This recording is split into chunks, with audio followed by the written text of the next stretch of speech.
ਜਿਹੜਾ आप रौनक चेक कर रहे हैं नारायण बाजार दा रौनक कैसे ते व्यू बहुत जबरदस्त व्यू सी। रहीम अस्सलाम वालेकुम आल फ्रेंड, क्या हाल चाल है? उम्मीद करें सारे दोस्त खैर खैरियत नाल हो। सो बिस्मिल्लाह पढ़ते आज दा न्यू व्लॉग करने स्टार्ट। आज वीडियो ते दूजा पार्ट तक दिखाना पिया झील सैफ अल मलूक दे नज़ारे। माशाल्लाह क्या ही खूबसूरती और क्या ही झील दे पानी दा रंग है। कल वाले व्लॉग तुसां डिठा हो सी कि तो कल वाले व्लॉग बर्फबारी दिखाई हम अज दिखाना पिया मैं तो झील सैफ अल मलूक दे नज़ारे। आवाम भी काफ़ी खड़ी है कि इतना वाल अस सारे दोस्त आ गए अस भी इतना कश्तों के मज़े गिनसूँ कश्तों चढ़सूँ और दरिया के परा वेसूँ। वाल अस कश्तों सवार थी वने सारे दोस्त शानी भाई भी दूहें निशान मेरे नाल हैं तो मैं भी अस कश्तों के वाल दरिया की सैरो तफरी वास्ते निकल वेने।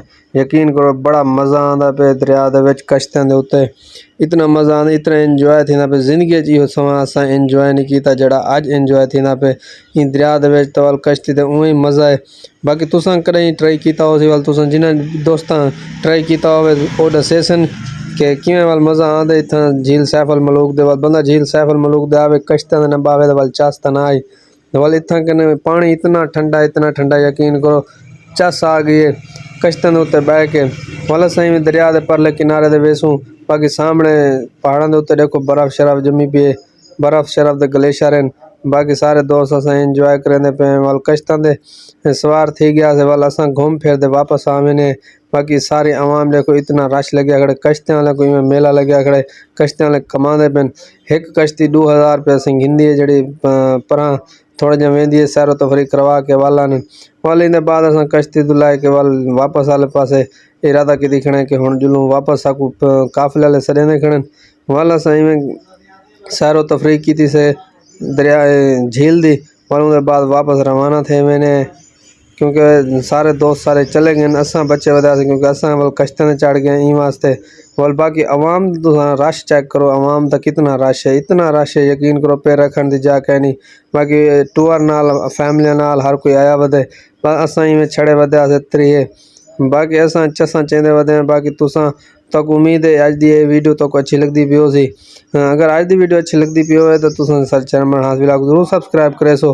वो वाल तुम झील का ये नज़ारा देखो जरा झील का पानी ज़्यादा थींदे वाल इवें रास्ता बनाया जड़ा वाल जी झील सैफ अल मलूक ठीक है। वापस आ गए सारे दोस्त गड्डी बुलाने पे गड्डी के सर्कुल हाथ ने थोड़ा पीछा ही वास्ते क्योंकि ट्रैफिक जाम है ट्रैफिक है बहुत ज़्यादा वास्ते गड्डी को लैके वापस अपने होटल उत्ते माशाल्लाह बहुत नज़ारा है झील सैफ अल मलूक का।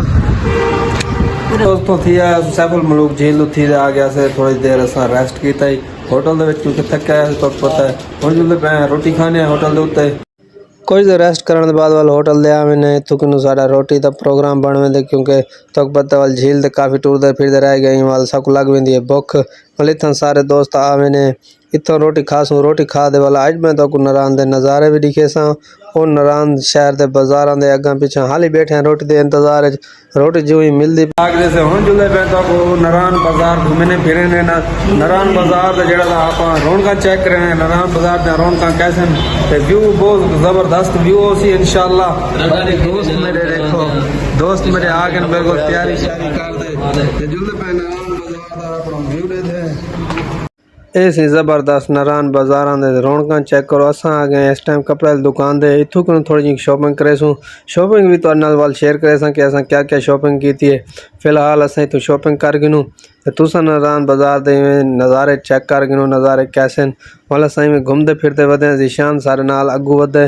बाकी अस डूएं पिछू पिछू वधे अस शॉपिंग भी कर की बाकी नारायण बाजार के तो रौनक भी चेक करें पे कितना रश है इवें समझो पैर रखने की जगह नहीं इतनी आवाम आई वधी है इतना कन दे सारे घूमना फिरने वाले टूरिस्ट पंजाब तो सारे आए वधन ऐसी KPK का इलाका थे।